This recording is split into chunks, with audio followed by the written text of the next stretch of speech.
The functions f of x and g of x are given by the following. Calculate the value of f of g of 2. So I'm going to put some imaginary brackets in here. And what we've got to do is we've got to do g of 2 first and then put that into f. So g of 2 first and then put that into f. Whatever our value is, we put it into f. So therefore, g of 2, we're going to be putting 2 everywhere where there's an x. So it's 2 times 2 add 4, which is 4 add 4, which is 8. So we've done g of 2, so now we're doing f of 8. So I've figured out what g of 2 is, I'm now doing f of 8. So I'm putting 8 anywhere where the x is, so it's 3 times 8, take away 1. So remember, I'm putting it into the f function now. 3 times 8 is 24, take away 1 is 23. Part B, calculate the value of f of 3. So again, I'm going to put those brackets in.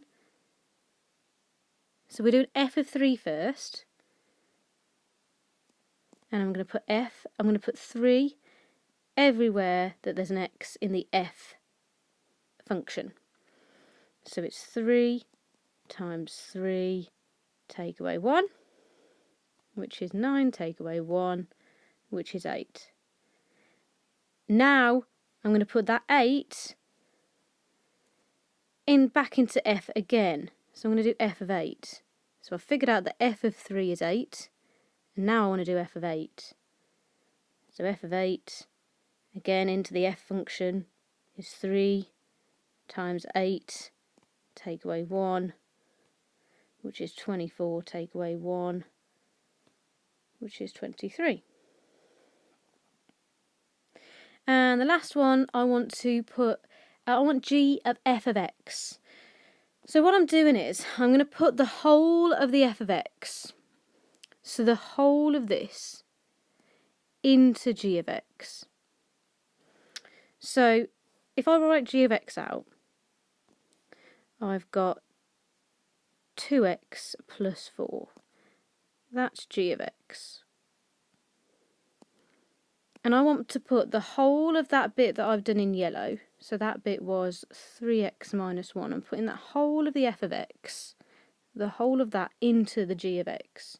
So the whole of this goes into here.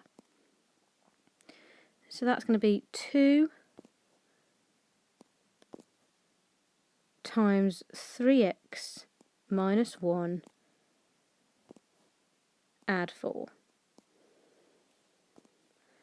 I'll just move everything up slightly. So we're going to have to do a bit of a grid method here. So if I go over to here, and I've got 2 times 3x minus 1. So remember, if you need to expand brackets, always the grid method. So it's 6x minus 2. So this is 6x minus 2, and I need to add the 4. So it's 6x. Negative 2 add 4 is positive 2. And that's my final answer.